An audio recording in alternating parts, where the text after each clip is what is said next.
Hello ಪ್ರೀತಿ ವಿದ್ಯಾರ್ಥಿಗಳೇ, ಈ ದಿನ ನಾನು ಪ್ರಥಮ BA ತರಗತಿ ವಿದ್ಯಾರ್ಥಿಗಳಿಗೆ ಭಾರತೀಯ ಸಮಾಜದ ಗುಣಲಕ್ಷಣಗಳು ಎಂಬುದನ್ನು ಕುರಿತಾಗಿ ನಿಮ್ಮ ಮುಂದೆ ಕೆಲವು ವಿಷಯಗಳನ್ನು ಭಾರತೀಯ ಸಮಾಜದ ಬಗ್ಗೆ ಹೇಳುವಂತಹ ಪ್ರಯತ್ನವನ್ನು ನಾನು ಮಾಡ್ತಾ ಇದ್ದೇನೆ. ತಾವೆಲ್ಲರೂ ಸಹ ಈ ಭಯಾನಕ ಕಾಯಿಲೆ ಆಗಿರ್ತಕ್ಕಂತಹ ಕರೋನಾದಲ್ಲಿ ಸಾಮಾಜಿಕ ಅಂತರವನ್ನು ಕಾಪಾಡ್ತಾ ನಿಮ್ಮ ಆರೋಗ್ಯದ ಬಗ್ಗೆ ಗಮನ ಕೊಡ್ತಾ ಕಾಲೇಜಿನಲ್ಲಿ ನಡೆಯುವಂತಹ ಈ ತರಗತಿಗಳನ್ನು ಕೇಳಿಕೊಂಡು ನಿಮ್ಮ ಜ್ಞಾನಾಭಿವೃದ್ಧಿಗೆ ಗಮನವನ್ನು ಕೊಡಬೇಕು ಅಂತ ಹೇಳಿ ಈ ಸಂದರ್ಭದಲ್ಲಿ ಹೇಳ್ತಾ ಇದ್ದೇನೆ. ನೋಡಿ, ಇಲ್ಲಿ ಒಂದು ಮಾತು ನನಗೆ ನೆನಪಿಗೆ ಬರುತ್ತೆ. ವಯಸ್ಸಿನ ಅಂತರ ಇಲ್ಲದೆ ನುಗ್ಗುತ್ತಿರುವ ವೈರಸ್ಸಿಗೆ ಬೇಕಿದೆ ಉತ್ತರ, ನಿರಂತರ ಅಂತರ. ನಿರಂತರ ಅಂತರ ಮಾಡಬೇಕಿದೆ ಬದುಕುವ ಸಲುವಾಗಿ ಹೋರಾಟ ನಿರಂತರ. ಜನರು ಅಲೆಯುವುದು ತಪ್ಪಿಲ್ಲ ಬದುಕಿಗಾಗಿ, ಕೈಯಲ್ಲಿದ್ದರೂ ಹಣ ಆಗುತ್ತಿದ್ದಾರೆ ಜನ ಹೆಣ. ಆ ಸಲುವಾಗಿ ಮಕ್ಕಳೇ, ತಮಗೆ ಮಾಧ್ಯಮಗಳನ್ನು ನೋಡ್ತಾ ಇದ್ದೀರಿ, ಪತ್ರಿಕೆಯಲ್ಲಿ ನೋಡ್ತಾ ಇದ್ದೀರಿ ಈ ಒಂದು ರೋಗದ ಬಗ್ಗೆ. ಸೊ ಅದು ಇರಲಿ, ಆ ಒಂದು ನಿಮಗೆ ಅರಿವು ಇರಲಿ ಎನ್ನುವ ಸಲುವಾಗಿ ಈ ಮಾತನ್ನು ಹೇಳ್ತಾ ನಾನು ಈ ದಿನದ ತರಗತಿಗೆ ನಾನು ಬರ್ತಾ ಇದ್ದೇನೆ. ಭಾರತೀಯ ಸಮಾಜ ಮತ್ತು ಅದರ ಗುಣಲಕ್ಷಣಗಳನ್ನು ನೋಡ್ತಾ ಇದ್ದೇವೆ. ಇಂಟ್ರಡಕ್ಷನ್ ಟು ಇಂಡಿಯನ್ ಸೊಸೈಟಿ, ಭಾರತೀಯ ಸಮಾಜದ ಪರಿಚಯವನ್ನು ಮಾಡ್ತಾ ಇದ್ದಾರೆ.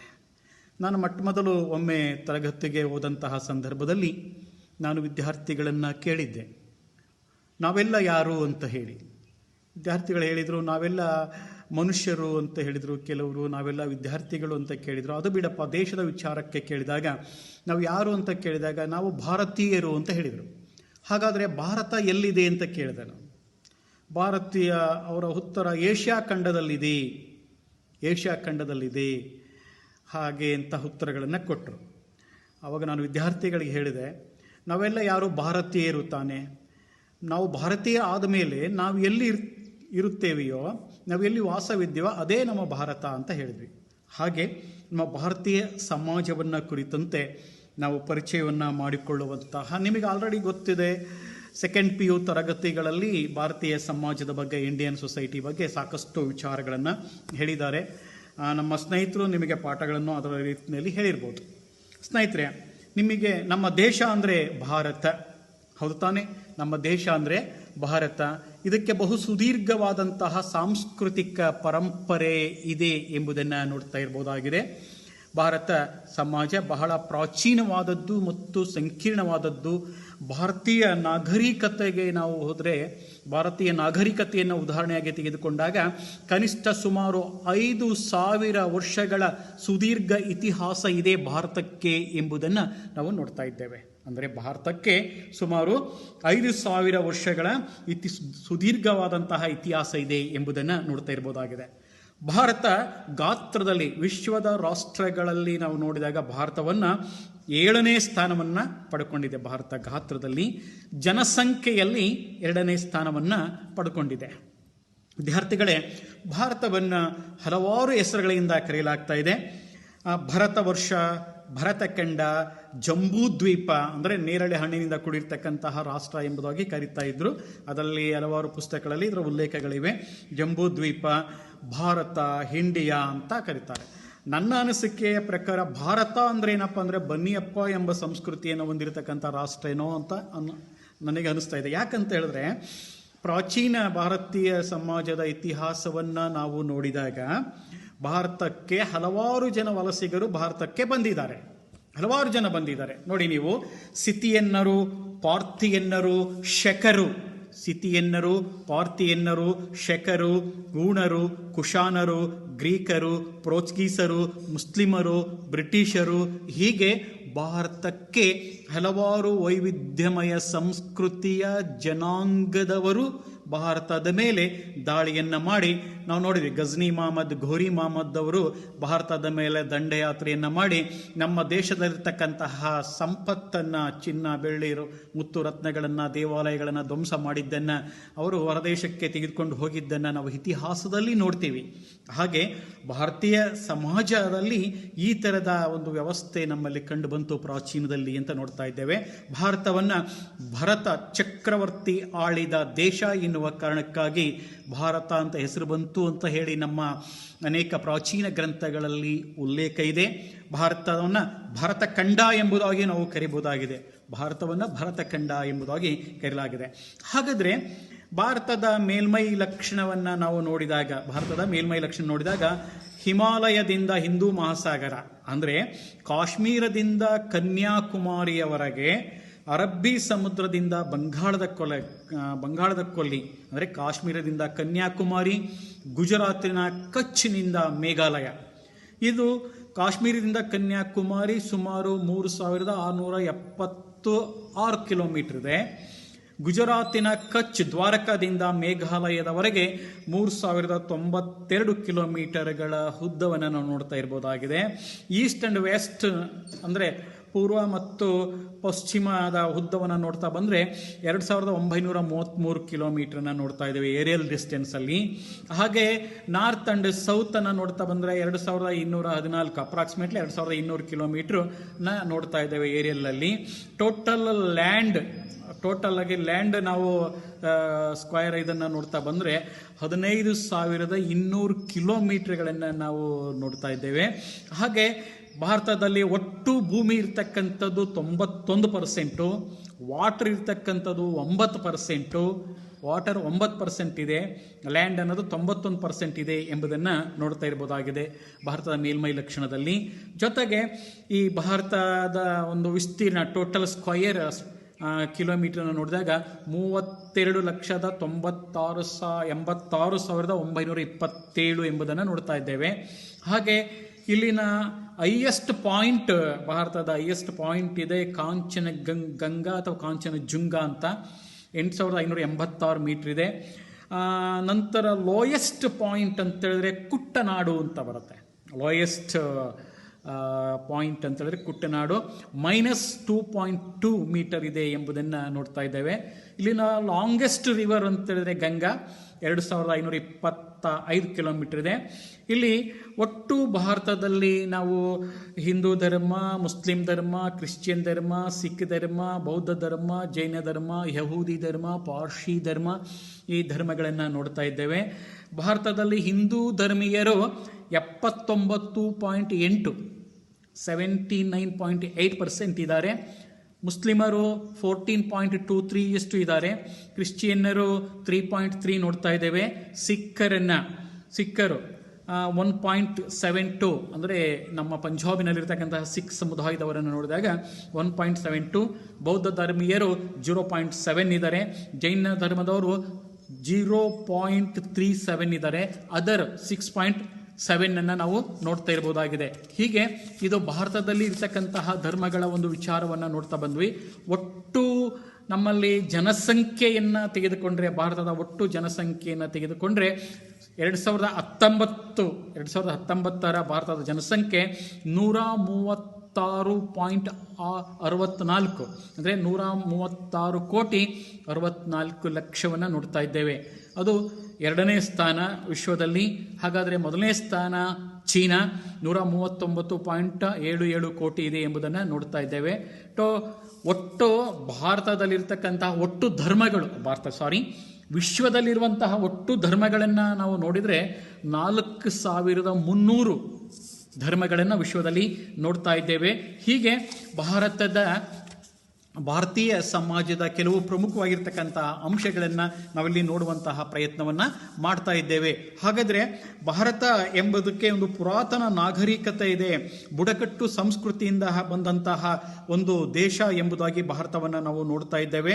ಇಲ್ಲಿ ಹಲವಾರು ಭಾಷೆ, ಹಲವಾರು ಧರ್ಮಗಳ ತವರೂರು ಭಾರತ ಎಂಬುದಾಗಿ ಕರೆಯಲಾಗಿದೆ. ಅಂದರೆ ಹಲವು ಭಾಷೆ, ಹಲವಾರು ಧರ್ಮಗಳ ಸಮ್ಮಿಶ್ರಣ. ಭಾರತವನ್ನು ಭಾಷೆಗಳ ಸಂಗ್ರಹಾಲಯ ಎಂಬುದಾಗಿ ಕರೆಯಲಾಗಿದೆ. ಭಾರತವನ್ನು ಭಾಷೆಗಳ ಸಂಗ್ರಹಾಲಯ ಎಂಬುದಾಗಿ ಕರೆಯಲಾಗಿದೆ. ಅಂದರೆ ಭಾರತ ಹಲವಾರು ಧರ್ಮ, ಹಲವಾರು ಜಾತಿ, ಹಲವಾರು ಸಂಸ್ಕೃತಿ, ಹಲವಾರು ಮತತತ್ವಗಳನ್ನು ಆಧಾರದ ಮೇಲೆ ಕುದಿಯುವ ಮಡಿಕೆಯಂತಿದೆ ಎಂಬುದಾಗಿ ಭಾರತವನ್ನು ಹೇಳಲಾಗಿದೆ.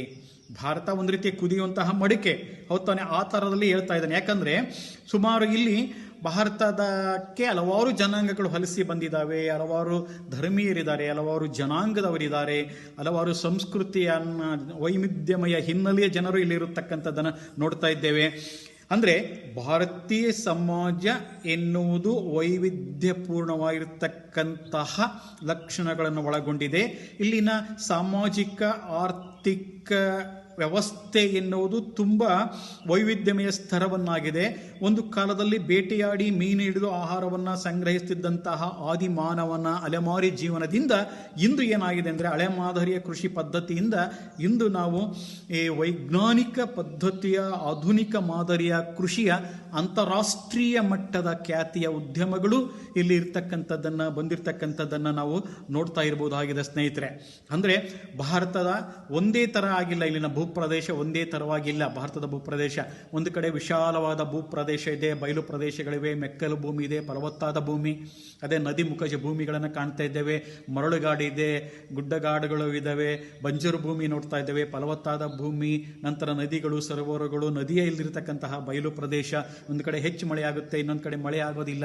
ಹೀಗೆ ಇದೆಲ್ಲ ಮೇಲ್ಮೈ ಲಕ್ಷಣ. ಆದರೂ ಭಾರತದ ಒಂದು ಸಾಮಾಜಿಕ ವ್ಯವಸ್ಥೆಯಲ್ಲಿ ಒಂದೊಂದು ಭೂಪ್ರದೇಶ ಒಂದೊಂದು ಪ್ರಾದೇಶಿಕತೆಗೆ ಸಂಬಂಧಪಟ್ಟಂತೆ ಇಲ್ಲಿ ಸಾಂಸ್ಕೃತಿಕ ಅಂಶಗಳು ಮತ್ತು ಆಚರಣೆಗಳು, ಹಬ್ಬ ಉತ್ಸವಗಳು, ಜಾತ್ರೆಗಳು, ನಂತರದಲ್ಲಿ ನಂಬಿಕೆಗಳು, ನಡವಳಿಕೆಗಳು, ಆಚಾರ ವಿಚಾರ, ವೇಷಭೂಷಣ, ನಂತರ ಉದ್ಯೋಗ ವ್ಯವಹಾರ, ಇವೆಲ್ಲೂ ಸಹ ವೈವಿಧ್ಯತೆಯನ್ನು ಪಡ್ಕೊಂಡಿದೆ ಎಂಬುದನ್ನು ನೋಡ್ತಾ ಇದೆ.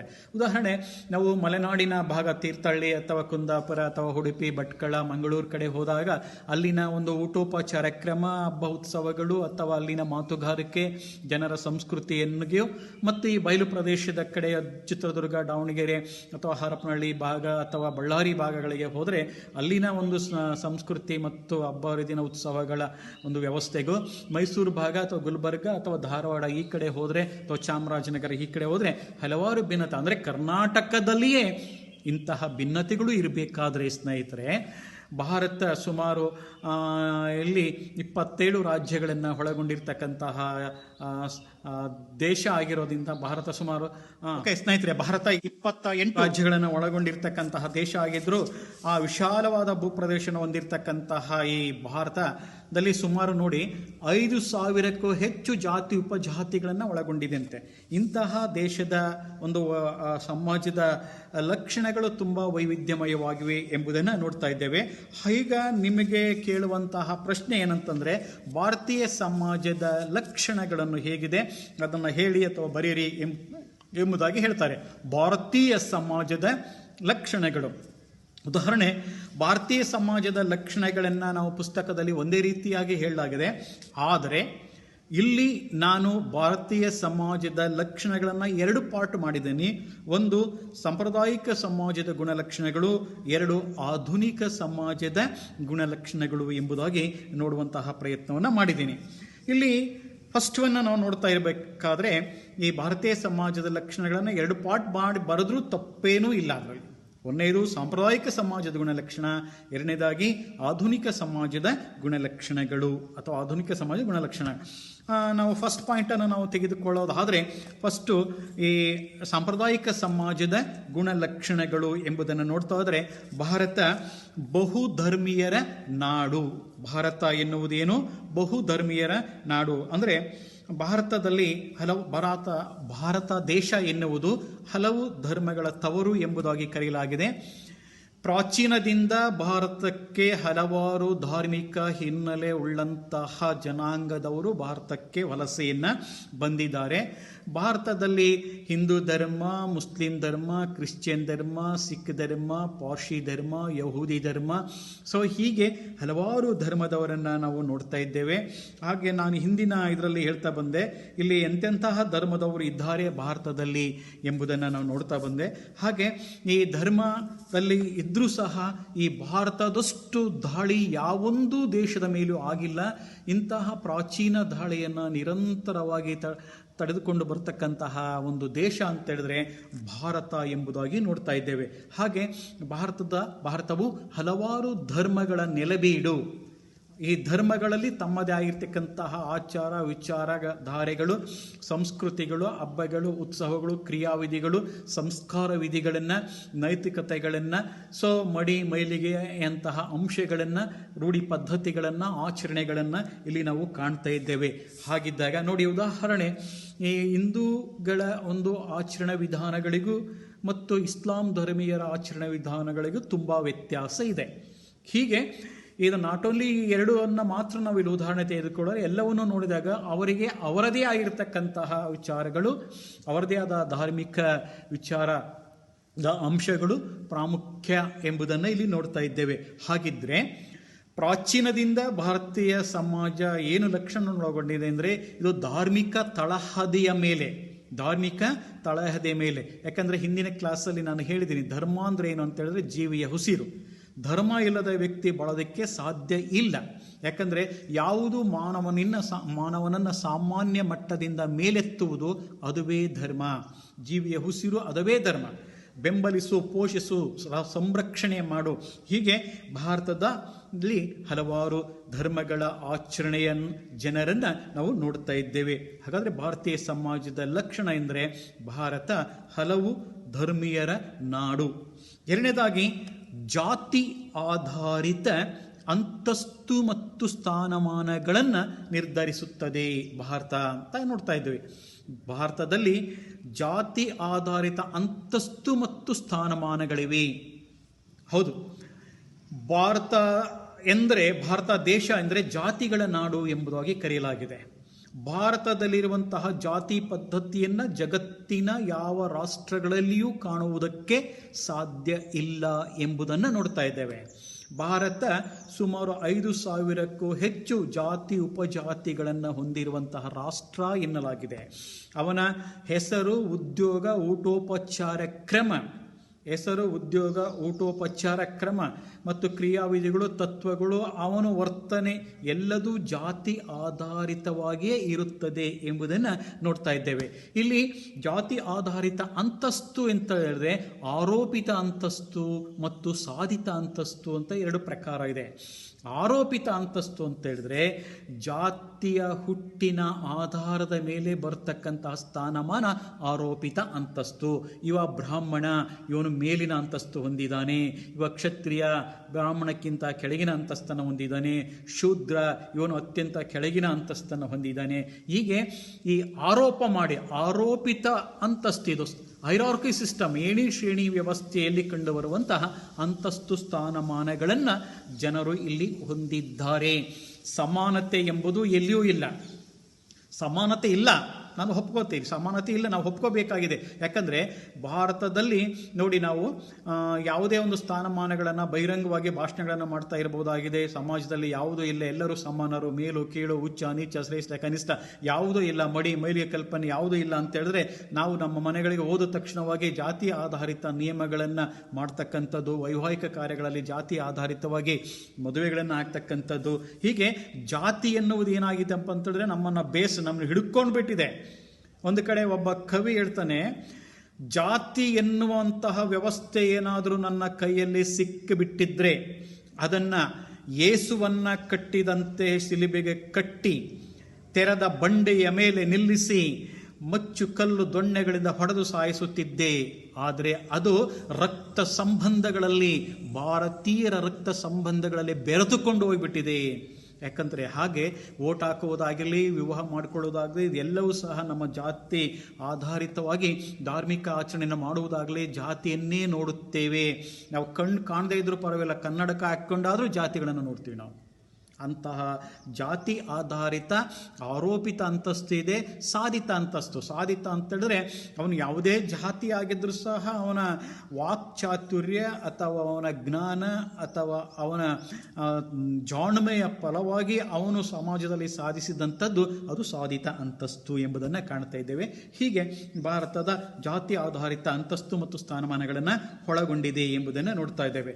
ನಂತರ ಭಾರತದ ಅವಿಭಕ್ತ ಕುಟುಂಬ ವ್ಯವಸ್ಥೆ, ಕುಟುಂಬ ಕುಟುಂಬ ವ್ಯವಸ್ಥೆ ಇದೆ. ಮುಖ್ಯವಾಗಿ ಅವಿಭಕ್ತ ಕುಟುಂಬ. ಅವಿಭಕ್ತ ಅಂದರೆ ವಿಭಾಗ ಆಗತಕ್ಕಂಥದ್ದು, ಜಾಯಿಂಟ್ ಕೊಲೆ ಕೊಂಡಿಗಳನ್ನು ಹೊಂದಿರತಕ್ಕಂಥದ್ದು, ರಕ್ತ ಸಂಬಂಧಿಗಳು ಒಂದೇ ಒಂದು ಬೃಹತ್ ಮಹಾಮನೆಯಲ್ಲಿ ವಾಸವನ್ನು ಮಾಡ್ತಕ್ಕಂಥದ್ದು ಅವಿಭಕ್ತ ಕುಟುಂಬ ಎಂಬುದನ್ನು ನಾವು ನೋಡ್ತಾ ಇದ್ದೇವೆ. ಇಲ್ಲಿ ಪ್ರತಿಯೊಬ್ಬರು ಇನ್ನೊಬ್ಬರ ಮೇಲೆ ಡಿಪೆಂಡ್ ಆಗಿರ್ತಕ್ಕಂಥದ್ದು, ಒಬ್ಬರ ರಕ್ಷಣೆ ಮತ್ತೊಬ್ಬರು ಮಾಡ್ತಕ್ಕಂಥದ್ದು. ಬಟ್ ಹೀಗೆ ಏನಾಗಿದೆ ಅಂದರೆ ಇಂದಿನ ಆಧುನಿಕ ಯುಗದಲ್ಲಿ ನಾವು ನೋಡ್ತೇವೆ, ಎಲ್ಲ ಡಿವೈಡಿಂಗ್ ಸಿಸ್ಟಮ್ ಇದೆ. ಅಂದರೆ ಅಪ್ಪ ಅಮ್ಮ ಮಕ್ಕಳು ತಂದೆ ತಾಯಿಗಳು ಎಲ್ಲರೂ ಸಹ ಬೇರೆ ಬೇರೆ ಆಗಿ ಜೀವನವನ್ನು ಮಾಡ್ತಕ್ಕಂಥದ್ದು. ಆದರೂ ಸಹ ಇಲ್ಲಿ ರಕ್ತ ಸಂಬಂಧ ಎನ್ನುವುದು ಏನಾಗ್ತಾ ಇದೆ ಅಂತ ಹೇಳಿದ್ರೆ, ನಾವೆಲ್ಲರೂ ಒಂದೇ ಎಂಬ ಹೊಣೆಗಾರಿಕೆ ಆಧಾರದ ಮೇಲೆ ಒಂದು ಬೃಹತ್ ಆಗಿರತಕ್ಕಂತಹ ಮನೆಯಲ್ಲಿ ನಾವು ತಾವನ್ನು ವಾಸವನ್ನು ಮಾಡ್ತಕ್ಕಂತಹ ಒಟ್ಟಾದ ಆಸ್ತಿ, ಒಂದೇ ರೀತಿ ಪೂಜಾ ಪದ್ಧತಿ, ಆಚಾರ ವಿಚಾರಗಳು, ಸಂಸ್ಕೃತಿ, ನಂಬಿಕೆಗಳು, ಮೌಲ್ಯಗಳು, ಕರ್ತನ ಅಥವಾ ಮುಖ್ಯಸ್ಥನ ಆಡಳಿತ, ಅಂದರೆ ಪುರುಷ ಪ್ರಧಾನ ವ್ಯವಸ್ಥೆಯ ಮುಖ್ಯಸ್ಥನ ಆಡಳಿತದಿಂದ ಕೂಡಿರ್ತಕ್ಕಂತಹ ಕುಟುಂಬಗಳನ್ನು ಇಲ್ಲಿ ನಾವು ಕಾಣ್ತಾ ಇರಬಹುದಾಗಿದೆ. ನಂತರ ಅವಿಭಕ್ತ ಕುಟುಂಬದಲ್ಲಿ 2 ಪ್ರಕಾರ ಗೊತ್ತಿದೆ ನಿಮಗೆ. ಮಾತೃಪ್ರಧಾನ ಅವಿಭಕ್ತ ಕುಟುಂಬ, ಪಿತೃಪ್ರಧಾನ ಅವಿಭಕ್ತ ಕುಟುಂಬ. ಮಾತೃ ಅಂದರೆ ಎಲ್ಲಿ ಹೆಣ್ಣಿನ ಆಡಳಿತ ಇರುತ್ತೋ ಅದು ಮಾತೃಪ್ರಧಾನ, ಎಲ್ಲಿ ಗಂಡಿನ ಆಡಳಿತ ಇರುತ್ತೋ ಅದು ಪಿತೃಪ್ರಧಾನ ವ್ಯವಸ್ಥೆ. ಕೇರಳದ ನಾಯರ್ಗಳಲ್ಲಿ ಮಾತೃಪ್ರಧಾನ ಆಡಳಿತ ವ್ಯವಸ್ಥೆ ಇದೆ ಎಂಬುದನ್ನು ನೋಡ್ತಾ ಇದ್ದೇವೆ. ಆದರೆ ಇಡೀ ಭಾರತವನ್ನು ತೆಗೆದುಕೊಂಡಾಗ ಆ ಥರದ ದೊಡ್ಡ ಕುಟುಂಬಗಳ ವ್ಯವಸ್ಥೆ ಇದೆ ಎಂಬುದನ್ನು ನೋಡ್ತಾ ಇದ್ದೇವೆ. ನಂತರ ಈ ಗ್ರಾಮ ವ್ಯವಸ್ಥೆ, ಗ್ರಾಮೀಣ ಸಂಸ್ಕೃತಿಯ ಸಮಾಜವನ್ನು ಭಾರತ ಒಳಗೊಂಡಿದೆ. ಅಂದರೆ ಈಗ ಸ್ವಲ್ಪ ಗ್ರಾಮಗಳ ಸಂಖ್ಯೆ ಕಡಿಮೆಯಾಗಿದೆ. ಯಾಕಂತೇಳಿದ್ರೆ ಇಂದು ನಗರಗಳ ಒಂದು ನಗರೀಕರಣ ವ್ಯವಸ್ಥೆಯಿಂದ ಗ್ರಾಮೀಣಗಳು ಸ್ವಲ್ಪ ಜನರು ನಗರ ಕಡೆಗೆ ವಲಸೆ ಬರೋದನ್ನು ಕಾಣ್ತಾ ಇದ್ದೇವೆ. ಆದರೂ ಸಹ 70% ಜನ ಗ್ರಾಮಗಳಲ್ಲಿ ವಾಸವನ್ನು ಮಾಡ್ತಾ ಇದ್ದಾರೆ. ಗ್ರಾಮಗಳ ಸಂಸ್ಕೃತಿ, ಗ್ರಾಮಗಳ ಆಚಾರ, ಗ್ರಾಮಗಳ ವಿಚಾರ, ಗ್ರಾಮದಲ್ಲಿರ್ತಕ್ಕಂತಹ ಈ ಪದ್ಧತಿಗಳು, ಗ್ರಾಮೀಣರ ನಂಬಿಕೆಗಳು, ಗ್ರಾಮೀಣರ ಕಲ್ಪನೆಗಳು, ಗ್ರಾಮೀಣ ಜಾತಿ ವ್ಯವಸ್ಥೆ. ಯಾಕಂದರೆ ಒಂದು ಕಡೆ ಅಂಬೇಡ್ಕರ್ ಹೇಳ್ತಾರೆ, ಭಾರತದ ಗ್ರಾಮಗಳು ಅಂದರೆ ಹೇಗಪ್ಪ ಅಂತ ಹೇಳಿದ್ರೆ ಜಾತಿಯ ಬಿಲಗಳು ಅಂತೇಳಿ. ಅಲ್ಲಿ ಜಾತಿ ಅನ್ನೋದು ಅಷ್ಟು, ಆದರೆ ಅಲ್ಲಿ ಹೊಂದಾಣಿಕೆ ಇದೆ, ಪರಸ್ಪರ ಸಹಕಾರ ಇದೆ, ಹೊಂದಾಣಿಕೆ ಇರುತ್ತೆ, ಅದು ಬೇರೆ ಮಾತು. ಆದರೆ ಭಾರತ ಗ್ರಾಮ ವ್ಯವಸ್ಥೆಯನ್ನು ಹೊಂದಿರತಕ್ಕಂತಹ ಒಂದು ರಾಷ್ಟ್ರ ಎಂಬುದಾಗಿ ಕರೀತೇವೆ. ಸುಮಾರು 5,000ಕ್ಕೂ ಹೆಚ್ಚು ಗ್ರಾಮಗಳಿವೆ ಎಂಬುದನ್ನು ನೋಡ್ತಾ ಇದ್ದಾರೆ. ಅಂದರೆ ಕೆಲವು ಕುಟುಂಬಗಳು ಸೇರಿಕೊಂಡು ಒಂದೆಡೆ ವಾಸವನ್ನು ಮಾಡ್ತಕ್ಕಂಥದ್ದು ಗ್ರಾಮಗಳು, ಗ್ರಾಮೀಣ ಭಾರತ ಎಂಬುದಾಗಿ ನಾವು ಕರಿತಾ ಇದ್ದೇವೆ. ಗ್ರಾಮೀಣ ಸೊಗಡು, ಅಲ್ಲಿ ದನ ಕರುಗಳು, ಪ್ರಾಣಿ ಪಕ್ಷಿಗಳನ್ನು ಒಂಥರ ಮುಕ್ತವಾಗಿರ್ತಕ್ಕಂತಹ ಒಂದು ವಾತಾವರಣವನ್ನು, ಗುಡ್ಡ ಬೆಟ್ಟಗಳಲ್ಲಿ ಇರ್ತಕ್ಕಂತಹ ಒಂದು ಸುಂದರವಾದ ವಾತಾವರಣ ಹಳ್ಳಿಗಳಲ್ಲಿ ನಾವು ಕಾಣ್ತಾ ಇರ್ಬೋದಾಗಿದೆ. ಗ್ರಾಮೀಣ ಸಂಸ್ಕೃತಿಯೇ ಒಂದು ರೀತಿಯ ಭಿನ್ನವಾದದ್ದು. ನೆಕ್ಸ್ಟ್ ಪಾಯಿಂಟ್ ಅಂದರೆ ಕರ್ಮ ಸಿದ್ಧಾಂತದಲ್ಲಿ ನಂಬಿಕೆ. ಕರ್ಮ ಸಿದ್ಧಾಂತ, ತಾವು ನಂಬಿರ್ತಕ್ಕಂತಹ ಕರ್ಮ ಅಂದರೆ ಒಳ್ಳೆಯದು ಮಾಡಿದರೆ ಒಳ್ಳೆಯದಾಗುತ್ತೆ, ಕೆಟ್ಟದ್ದು ಮಾಡಿದರೆ ಕೆಟ್ಟದಾಗುತ್ತೆ, ಪಾಪ ಪುಣ್ಯ, ಸ್ವರ್ಗ ನರಕ, ಮಡಿ ಮೈಲಿಗೆ, ಅಸ್ಪೃಶ್ಯದಂತಹ ಕಲ್ಪನೆಗಳನ್ನು ನಾವು ಭಾರತದಲ್ಲಿ ನಾವು ನೋಡ್ತಾ ಇದ್ದೇವೆ, ಭಾರತೀಯ ಜನಾಂಗದಲ್ಲಿ ನೋಡ್ತಾ ಇದ್ದೇವೆ. ಒಳ್ಳೆಯದು ಮಾಡಿದ್ರೆ ಸ್ವರ್ಗ ಸಿಗುತ್ತೆ, ಕೆಟ್ಟದ್ದು ಮಾಡಿದ್ರೆ ನರಕಕ್ಕೆ ಹೋಗ್ತೀವಿ ಎಂಬುದಾಗಿ ನೋಡ್ತಾ ಇದ್ದೇವೆ. ಇದರ ಜೊತೆಗೆ ನಮ್ಮಲ್ಲಿ ಧಾರ್ಮಿಕ ಆಧ್ಯಾತ್ಮಿಕತೆ ಎನ್ನುವುದು ಮಠಮಾನ್ಯಗಳಿಂದ, ಶರಣರಿಂದ ನಾವು ಕಾಣ್ತಾ ಇದ್ದೇವೆ. ಹಲವಾರು ಸಮಾವೇಶಗಳನ್ನು, ಹಲವಾರು ಭಜನೆಗಳನ್ನು, ಕೀರ್ತನೆಗಳನ್ನು ಮಾಡ್ತಕ್ಕಂಥದ್ದನ್ನು, ಈ ಭಕ್ತರಿಗೆ ಉಪದೇಶಗಳನ್ನು ಮಾಡ್ತಕ್ಕಂತಹ, ಮೋಕ್ಷವನ್ನು ಸಂಪಾದನೆ ಮಾಡೋದಕ್ಕೆ, ಧರ್ಮ ಸ್ಥಾಪನೆಗಾಗಿ ಹಲವಾರು ಪ್ರವಚನಗಳನ್ನು ಮಾಡುವುದನ್ನು ಇಲ್ಲಿ ನಾವು ಕಾಣ್ತಾ ಇದ್ದೇವೆ. ಕರ್ಮ, ಪಾಪ ಪುಣ್ಯ, ಸ್ವರ್ಗ ನರಕ, ಮೋಕ್ಷ, ಪುನರ್ಜನ್ಮ, ಇಂತಹ ನಂಬಿಕೆಗಳು ನಮ್ಮಲ್ಲಿದೆ ಎಂಬುದನ್ನು ಕಾಣ್ತಾ ಇರ್ಬೋದಾಗಿದೆ. ನಂತರ ಭಾರತೀಯ ಸಮಾಜದ ಮತ್ತೊಂದು ಲಕ್ಷಣ ಅಂದರೆ ಬಹುದೇವತಾ ಆರಾಧನೆಯ ಕಲ್ಪನೆ. ಅಂದರೆ ಭಾರತೀಯ ಅಂದರೆ ನೋಡಿ, ಇಸ್ಲಾಂ ಧರ್ಮದವರು ಒಬ್ಬ ದೇವರನ್ನು ಪೂಜೆ ಮಾಡ್ತಾರೆ, ಕ್ರಿಶ್ಚಿಯನ್ನರು ಒಬ್ಬ ದೇವರನ್ನು ಪೂಜೆ ಮಾಡ್ತಾರೆ. ಅಥವಾ ಇಸ್ಲಾಂ ಧರ್ಮದವರು ಒಬ್ಬ ದೇವರನ್ನು ಪೂಜೆ ಮಾಡಿದರೆ, ಕ್ರಿಶ್ಚಿಯನ್ ಧರ್ಮದವರು ಒಬ್ಬ ದೇವರನ್ನು ಪೂಜೆ ಮಾಡ್ತಾರೆ. ಹಾಗೆ ಬೌದ್ಧ ಧರ್ಮೀಯರು ಮತ್ತು ಜೈನ ಧರ್ಮೀಯರು ಒಬ್ಬೊಬ್ಬ ಇವರನ್ನು ಪೂಜಿಸುವುದನ್ನು ನಾವು ಕಾಣ್ತಾ ಇರಬಹುದಾಗಿದೆ. ಆದರೆ ಭಾರತೀಯ ಸಮಾಜದಲ್ಲಿ ಭಾರತೀಯರು ಬಹು ದೇವತಾ ಆರಾಧನೆಯ ಕಲ್ಪನೆಯನ್ನು ಹೊಂದಿದ್ದಾರೆ. ಅಂದರೆ ದೇವನೊಬ್ಬ ನಾಮ ಹಲವು ಎಂಬುದನ್ನು, ಸರ್ವಧರ್ಮ ಸಹಿಷ್ಣುತೆಯ ಅಂಶವನ್ನು ಇಲ್ಲಿ ನಾವು ಕಾಣ್ತಾ ಇರಬಹುದಾಗಿದೆ. ಯಾರೋ ಒಬ್ಬರು ಹೇಳ್ತಾ ಇದ್ದಾರೆ, ಯಾಕೆ ಅಂದರೆ ನೋಡಿ, ಅಮೇರಿಕಾ ಅಥವಾ ಇಂಗ್ಲೆಂಡನ್ನು ತೆಗೆದುಕೊಂಡ್ರೆ ಒಂದು ಧರ್ಮ ಅಥವಾ ಒಬ್ಬ ದೇವರಿದ್ದಾರೆ. ಭಾರತದಲ್ಲಿ ಯಾಕೆ ಇಷ್ಟೊಂದು ಧರ್ಮ, ಇಷ್ಟೊಂದು ದೇವರಿದ್ದಾರೆ, 126 ಕೋಟಿ ಏನೋ ಧರ್ಮಗಳು, ಹಾಗೆ ದೇವರುಗಳು ಅಂತ ಕರೀತಾ ಇದ್ದಾರೆ. ಹಾಗೆ ಯಾಕೆ ಅಂತ ಹೇಳಿದಾಗ ಒಂದು ಸಣ್ಣದೊಂದು ಇಲ್ಲಿ ಕಥೆ ನೆನಪಾಗ್ತಾ ಇದೆ. ಏನಂತ ಹೇಳಿದ್ರೆ, ಒಮ್ಮೆ ಶಿವನ ಏನು ಮಾಡಿದ ಅಂತ ಹೇಳಿದ್ರೆ ಒಂದು ಮೀಟಿಂಗನ್ನು ಕರೆದಿದ್ದಂತೆ. ಶಿವ ಒಂದು ಸ್ವರ್ಗದಲ್ಲಿ ಒಂದು ಮೀಟಿಂಗನ್ನು ಕರೆದಂತಹ ದೇವಲೋಕದಲ್ಲಿ ಮೀಟಿಂಗನ್ನು ಕರೆದಂತಹ ಸಂದರ್ಭದಲ್ಲಿ ಅಲ್ಲಿಗೆ ಈ ದೇವೇಂದ್ರ ರಂಬೆ ಊರ್ವಶಿ ಮೇನಕಿ ಒಂದು ದೇವೇಂದ್ರ ಸ್ವಲ್ಪ ಲೇಟಾಗಿ ಬರ್ತಾನೆ. ಶಿವನಿಗೆ ಸಿಟ್ಟು ಬಂದ್ಬಿಡುತ್ತೆ. ಏನು ನಿನಗೆ ರಂಬೆ ಊರ್ವಶಿ ಮೇನಕಿ ಇವರೆಲ್ಲ ಹತ್ರ ಇದೆಯಾ, ನಿನಗೆ ನಾನೊಂದು ಎಮರ್ಜೆನ್ಸಿ ಮೀಟಿಂಗನ್ನು ಕರ್ಕೊಂಡಿದ್ದೀನಿ, ಯಾರ್ಯಾರು ಏನೇನು ಹಂಚಬೇಕು, ಯಾವ ಕ್ಷೇತ್ರ ನೋಡ್ಕೊಳ್ಬೇಕು ಅಂತ ಹಂಚಬೇಕು ಅಂತೇಳಿ, ಆದರೆ ನೀನು ಅವರ ಡ್ಯಾನ್ಸ್ಗಳನ್ನು ಅವ್ನ ನೃತ್ಯ ನೋಡ್ಕೊಂತ ಕೂತ್ಕೊಂಡ್ಬಿಟ್ಟೆ ಅಂತೇಳಿ ಅವನಿಗೆ ಅಪಮಾನ ಮಾಡ್ಬಿಡ್ತಾನೆ. ಅದಕ್ಕೆ ದೇವಂದ್ರನಿಗೆ ಸಿಟ್ಟು ಬಂದು ಆಯ್ತು ಹೇಳಿ ಏನೇನು ಕೆಲಸ ಮಾಡಬೇಕು ಅಂತ ಹೇಳಿ, ನೀವು ಸುಮ್ಮನಿರಿ, ನಾನೇ ಅವರನ್ನು ಎತ್ಕೊಂಡು ಹೋಗಿ ಅಲ್ಲಿ ಬಿಟ್ಟು ಬಂದುಬಿಡ್ತೀನಿ ಅಂತ. ಆಯಿತು ಹೋಗಿ ನೀವು ಯಾವೊಬ್ಬ ದೇವರನ್ನು ಒಂದೊಂದು ಕ್ಷೇತ್ರಕ್ಕೆ ಬಿಟ್ಟು ಬಂದುಬಿಡಿ, ಅಲ್ಲಿ ಕೆಲಸವನ್ನು ಮಾಡಲಿ ಅಂತ ಹೇಳ್ತಾರೆ. ಹಂಗೆ ಮಾಡ್ತಾ ಇರಬೇಕಾದ್ರೆ ಆಯಿತು ಅಂತೇಳಿ ದೇವೇಂದ್ರ ಎರಡು ಕೈಗಳನ್ನು ಆಚೆ ಈಚೆ ಚಾಚಿ ತನ್ನ ಭುಜದ ಮೇಲೆ ಎಲ್ಲರನ್ನು ಕೂರಿಸ್ಕೊಂಡು ಹೋಗ್ತಾನೆ. ಹೋಗುವಂಥ ಸಂದರ್ಭದಲ್ಲಿ ಅವರಿಗೆಲ್ಲರಿಗೆ ಹೇಳ್ತಾನೆ, ದೇವತೆಗಳು ನೋಡಪ್ಪ ನೀವೆಲ್ಲ ಕೂತ್ಕೊಂಡಿದ್ರಲ್ಲ, ನಾನು ಆಲ್ಫಾಬೆಟ್ ಪ್ರಕಾರ ಕರಿತೀನಿ, ಎ ಎಂದ ತಕ್ಷಣ ಏನೋ ಅಲ್ಲ ಬಂದ್ಬಿಡ್ಬೇಕು, ಹೊತ್ತಾನೆ ಆ ಥರದಲ್ಲಿ ನಾನು ಹೇಳ್ತಾ ಬರ್ತೀನಿ ಅಂತ ಹೇಳ್ತಾನೆ. ಸರಿ ಅಂತ ಹೇಳಿ ಹಿಂಗೆ ಹೋಗ್ತಾ ಇರಬೇಕಾದ್ರೆ ಫಸ್ಟು ಅವನು ಅಮೇರಿಕ ಬರುತ್ತೆ, ಅಲ್ಲ ಏಸು ಅಂದ್ಬಿಡ್ತಾನೆ. ಅಮೇರಿಕ ಬಂದಾಗ ಏಸು ಅಂದ ತಕ್ಷಣ ಏಸು ಅಲ್ಲಿ ಇಳ್ಕೊಂಡ್ಬಿಡ್ತಾನೆ. ನಂತರ ಪಾಕಿಸ್ತಾನ ಬರುತ್ತೆ, ಅಲ್ಲ ಅಂದ್ಬಿಡ್ತಾನೆ, ಅವನು ಅಲ್ಲಿ ಇಳ್ಕೊತಾನೆ. ಹೀಗೆ ಇಳ್ಕೊಂಥ ಸಂದರ್ಭದಲ್ಲಿ ಈ ನಮ್ಮ ದೇಶ ಈ ಆಂಜನೇಯ ಸ್ವಾಮಿ, ನೀವು ನೋಡಿದ್ರೆ ಆಂಜನೇಯ ಹೇಳಿ ಕೇಳಿ ಕೂತಿ ಮಂಗನ ಬುದ್ಧಿ, ಅವರು ಈ ದೇವೇಂದ್ರನ ಕೈಯ ತುದಿಯಲ್ಲಿ ಕೂತ್ಕೊಂಡಿರ್ತಾರೆ, ಒಂದು ಚುಟ್ಟವನ್ನು ಸೇದ್ಕೊಳ್ತಾ ಬೀಡಿಯನ್ನು ಸೇದ್ಕೊಳ್ತಾ. ಆಗ ಅವನು ಯಾವುದೋ ಏನೋ ಯೋಚನೆ ಮಾಡ್ತಾ ಇರ್ತಾರೆ, ಹಿಂದೆ ಈ ರಾಮಾಯಣದ ಕಾಲದ ಲಂಕೇಶ್ವರನ ಇದು ಮಾಡಿದಂಥ ಯೋಚನೆಯನ್ನು ಮಾಡ್ತಾ ಇರ್ತಾರೆ. ಅವಾಗ ದಿಢೀರನೆ ಭಾರತ ಇಂಡಿಯಾ ಅಂತ ಬಂದಂಥ ಸಂದರ್ಭದಲ್ಲಿ ಆಂಜನೇಯ ಅಂದ್ಬಿಡ್ತಾರೆ. ಅವಾಗ ಇದಕ್ಕಿದ್ದಂಗೆ ಮೆಟ್ಟು ಬಿತ್ತು ಹಿಂಗೆ ಬೀಡಿಯನ್ನು ಸೇರ್ತಾ ಇರ್ಬೇಕಾದ್ರೆ ಬೀಡಿಯನ್ನು ತೆಗೆದುಕೊಂಡು ಈ ದೇವೇಂದ್ರನ ಭುಜಕ್ಕೆ ಸುಚ್ಚಿಬಿಡ್ತಾನೆ. ಆ ಬೀಡಿಗೆ ಯಾವಾಗ ಸುಟ್ಟೋಗ್ಬಿಡ್ತಾ ಕೈ ಎಲ್ಲವನ್ನು ಇಳಿಸಿಬಿಟ್ಟಾಗ ಎಲ್ಲ ದೇವರು ಇಂಡಿಯಾದಲ್ಲೇ ಬಿದ್ದು ಹೋಗಿಬಿಟ್ರು ಎನ್ನುವ ಕಥೆಯನ್ನು ನೋಡ್ತಾ ಇದ್ದೇವೆ. ಇದು ಒಂದು ಸ್ವಲ್ಪ ಜಸ್ಟ್ ಒಂದು ಯಾರೋ ಹೇಳಿದಂಥ ಒಂದು ಈ ದಂತಕಥೆಯನ್ನಾಗಿ ನಾನಿಲ್ಲಿ ಪರಿವರ್ತನೆಯನ್ನು ಮಾಡಿದ್ದೇನೆ. ಹೋಗಲಿ ಸ್ನೇಹಿತರೆ, ಇಲ್ಲಿ ಬಹು ದೇವತಾ ಆರಾಧನೆ ಇದೆ.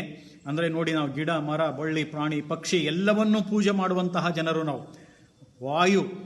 ಗಾಳಿಯನ್ನು ವಾಯುದೇವ ಅಂತ ಮಾಡ್ತೀವಿ, ಹೌದಾನೆ? ವಾಯುದೇವ.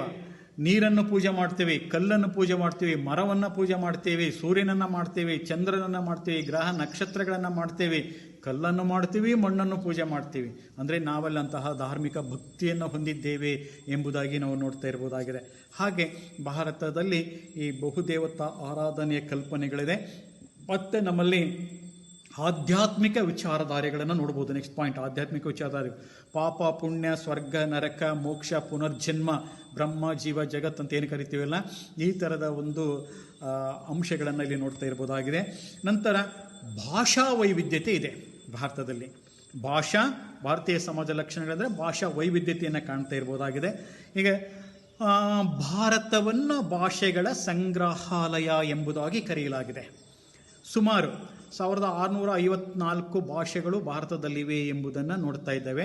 ಇಲ್ಲಿ ಲಿಪಿ ಮತ್ತು ಲಿಪಿರಹಿತ ಭಾಷೆ, ಆಡು ಭಾಷೆಗಳು ಮತ್ತು ಲಿಪಿ ಇಲ್ಲದ ಭಾಷೆಗಳನ್ನು, ಆಡು ಭಾಷೆ ಮತ್ತು ಲಿಪಿರಹಿತ ಭಾಷೆಗಳನ್ನು ಇಲ್ಲಿ ನೋಡ್ತಾ ಇದ್ದೇವೆ. ನಂತರ ಇಲ್ಲಿ ಈ ಭಾಷೆಗಳು ಒಂದು ರೀತಿ ವಿಚಿತ್ರ. ಈಗ ಆದಿವಾಸಿಗಳ ಭಾಷೆಯೇ ಒಂದು ರೀತಿಯಾಗಿ, ಇಂಗ್ಲೀಷ್ ಒಂದು ಕಡೆ ಇದೆ, ಹಿಂದಿ ಒಂದು ಕಡೆ ಇದೆ, ಪ್ರಾದೇಶಿಕ ಭಾಷೆಗಳು ನಮ್ಮಲ್ಲಿ, ಪ್ರಾದೇಶಿಕ ಭಾಷೆಗಳು ಇರ್ತಕ್ಕಂಥದ್ದು, ರಾಷ್ಟ್ರೀಯ ಭಾಷೆ ನಮ್ಮಲ್ಲಿ ಇರ್ತಕ್ಕಂಥದ್ದು, ರಾಷ್ಟ್ರೀಯ ಭಾಷೆ ಇದೆ, ಪ್ರಾದೇಶಿಕ ಭಾಷೆ ಇದೆ, ಇಂಗ್ಲೀಷ್ ಭಾಷೆ ಇದೆ. ಹೀಗೆ ಹಲವಾರು ಭಾಷೆಯನ್ನು ಆಡುವಂತಹ ಕಾಡು ಜನಾಂಗಗಳ ಭಾಷೆನೇ, ಆದಿವಾಸಿಗಳ ಭಾಷೆನೇ ಒಂದು ರೀತಿ ಇದೆ. ಹೀಗೆ ಭಾರತವನ್ನು ಭಾಷೆಗಳ ಸಂಗ್ರಹಾಲಯ ಎಂಬುದಾಗಿ ಕರೆಯಲಾಗ್ತದೆ.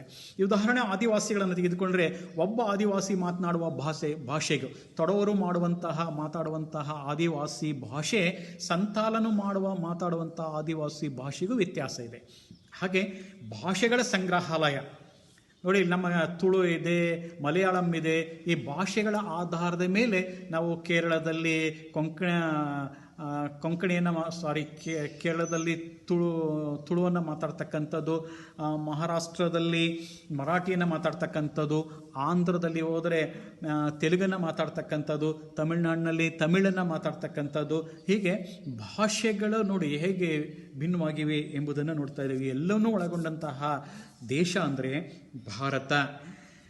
ನಂತರ ಭಾರತದಲ್ಲಿ ಜಾತಿ ಪಂಚಾಯತ್ ವ್ಯವಸ್ಥೆ ಇದೆ. ಈಗ ನಮ್ಮ ಬ್ರಿಟಿಷರು ಬಂದ ನಂತರದಲ್ಲಿ ನ್ಯಾಯಾಲಯ ವ್ಯವಸ್ಥೆಯನ್ನು ಮಾಡಿದರು. ಆದರೂ ಅತಿ ಹೆಚ್ಚು ನಮ್ಮಲ್ಲಿ ತಗಾದೆಗಳು, ಕೌಟುಂಬಿಕ ವಿಚಾರಧಾರೆಗಳು, ವ್ಯಾಜ್ಯಗಳನ್ನು ಅಥವಾ ಈ ಹೊಲ ಗದ್ದೆ ಅಥವಾ ಗ್ರಾಮಗಳ ತಗಾದೆ ವಿಚಾರಧಾರೆಗಳನ್ನು, ಏನಾದರೂ ಬಿಕ್ಕಟ್ಟುಗಳು ಬಂದಂತಹ ಸಂದರ್ಭದಲ್ಲಿ ಅವುಗಳನ್ನು ಕುಟುಂಬದ ಹಿರಿಯರು, ಅದೇ ಗ್ರಾಮದ ಕೆಲವು ಹಿರಿಯರು, ಜಾತಿಯ ಹಿರಿಯರು ಕುಳಿತುಕೊಂಡು ಅವುಗಳನ್ನು ಆಲಿಸಿ ಅವುಗಳಿಗೆ ಪರಿಹಾರ ಸೂಚಿಸುವಂತಹ ಜಾತಿ ಪಂಚಾಯತ್ ವ್ಯವಸ್ಥೆ ಇಂದಿಗೂ ನಮ್ಮಲ್ಲಿ ಇರ್ತಕ್ಕಂಥದ್ದನ್ನು ನಾವು ನೋಡ್ತಾ ಇದ್ದೇವೆ. ಅದರ ಜೊತೆಯಲ್ಲಿ ಈಗ ನಮ್ಮಲ್ಲಿ ಗ್ರಾಮ ಪಂಚಾಯತ್ ವ್ಯವಸ್ಥೆ ಬಂದಿದೆ ಸ್ಥಳೀಯ ಸಂಸ್ಥೆಗಳ ಆಧಾರದ ಮೇಲೆ ಎಂಬುದನ್ನು ನೋಡ್ತಾ ಇದ್ದೇವೆ. ನಂತರ ಸಾಮಾಜಿಕ ಮೌಲ್ಯಗಳು ಅಂತೇಳಿದ್ರೆ ಸ್ತ್ರೀಗೆ ಗೌರವ ಕೊಡ್ತಕ್ಕಂಥದ್ದು, ಪ್ರಕೃತಿಗೆ ಗೌರವ ಕೊಡ್ತಕ್ಕಂಥದ್ದು, ಗುರು ಹಿರಿಯರಿಗೆ ಗೌರವ ಕೊಡ್ತಕ್ಕಂಥದ್ದು, ಸತ್ಯ, ಅಹಿಂಸೆ, ತ್ಯಾಗ, ಕರುಣೆ, ನ್ಯಾಯ, ನೀತಿ, ಧರ್ಮದಂತಹ ಅಂಶಗಳನ್ನು ಒಳಗೊಂಡಿರ್ತಕ್ಕಂತಹ ವ್ಯವಸ್ಥೆಯನ್ನು ಭಾರತೀಯ ಸಮಾಜದಲ್ಲಿ ಕಾಣಬಹುದಾಗಿದೆ. ಹಾಗಾದರೆ ಇವೆಷ್ಟು ಭಾರತೀಯ ಸಮಾಜದ ಗುಣಲಕ್ಷಣಗಳು. ನಾನು ಮತ್ತೆ 2 ಪಾರ್ಟ್ ಮಾಡಿದ್ದೆ. ಒಂದು ಸಾಂಪ್ರದಾಯಿಕ ಲಕ್ಷಣಗಳು, ಇನ್ನೊಂದು ಆಧುನಿಕ ಸಮಾಜದ ಲಕ್ಷಣಗಳು. ಆಧುನಿಕ ಸಮಾಜದ ಲಕ್ಷಣಗಳನ್ನೇನು ನಾನು ಎಕ್ಸ್ಪ್ಲೇನ್ ಮಾಡೋದಿಲ್ಲ, ಅವುಗಳನ್ನು ಹಾಗೆ ಕೆಲವು ಪಾಯಿಂಟನ್ನು ಹೇಳ್ತೀನಿ ಸ್ನೇಹಿತರೆ. ಈಗ ಆಧುನಿಕ ಭಾರತೀಯ ಸಮಾಜ ಹೇಗಿದೆ ಅಂತ ಹೇಳಿದ್ರೆ, ನೋಡಿದಿರಿ ನೀವು, ಜಾತಿ ಆಧಾರಿತ ವ್ಯವಸ್ಥೆ ಹಿಂದಿಗೂ ಇದೆ, ಆದರೆ ಜಾತಿಯ ಲಕ್ಷಣಗಳಲ್ಲಿ ಸ್ವಲ್ಪ ಬದಲಾವಣೆಗಳಾಗಿವೆ. ಜಾತಿ ಹೋಗಿಲ್ಲ, ಆದರೆ ಜಾತಿಯ ಹಾಗೇ ಇದೆ, ಜಾತಿ ಲಕ್ಷಣಗಳಲ್ಲಿ ಮಾರ್ಪಾಡಾಗಿದೆ ಎಂಬುದನ್ನು ನೋಡ್ತಾ ಇದ್ದೇವೆ. ಜಾತಿ ಆಧಾರಿತ ವ್ಯವಸ್ಥೆ. ಎರಡನೇದು, ಗ್ರಾಮ ನಗರ ವ್ಯವಸ್ಥೆಗಳು ಭಾರತದಲ್ಲಿ ಇಂದಿಗೂ ಇವೆ, ಆದರೆ ಗ್ರಾಮ ನಗರ ವ್ಯವಸ್ಥೆಗಳು ಅಲ್ಲಿನ ಗ್ರಾಮ ಜೀವನದಲ್ಲಿ ಲಕ್ಷಣಗಳಲ್ಲಿ ಮಾರ್ಪಾಡಾಗಿದೆ ಎಂಬುದನ್ನು ನೋಡ್ತಾ ಇದ್ದೇವೆ. ಮೂರನೇದಾಗಿ, ಈ ಭಾರತೀಯ ಒಂದು ಸಂವಿಧಾನ ಇದೆ.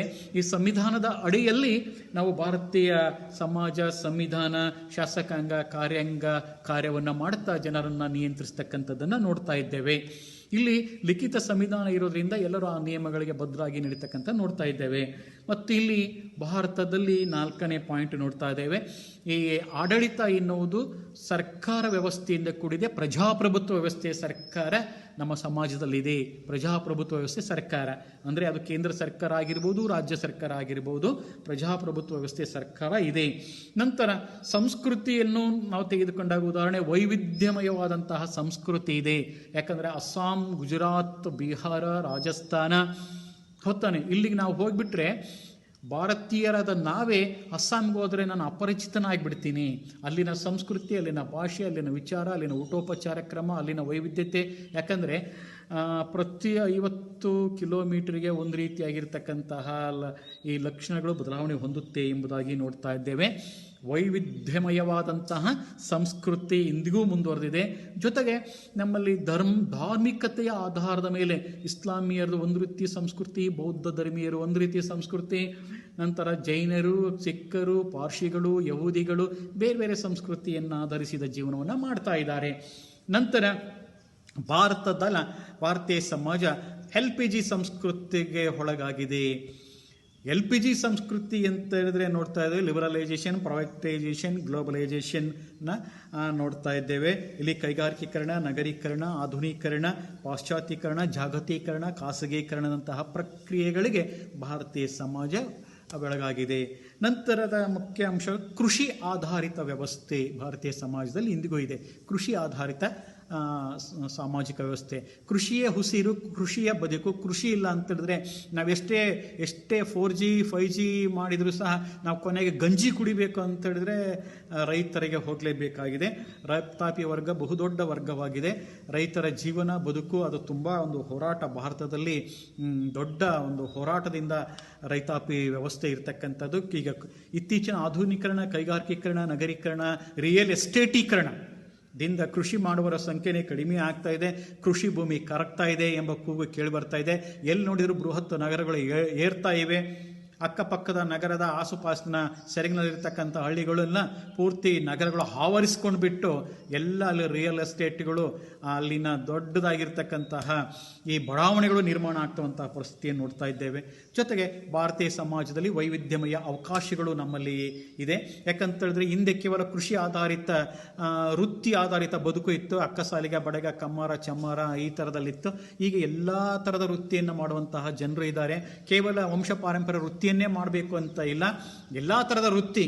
ಎಲ್ಲ ಥರದ ಪ್ಲಂಬಿಂಗನ್ನು ಮಾಡ್ತಾನೆ, ಟೈಲರಿಂಗ ಮಾಡ್ತಾನೆ.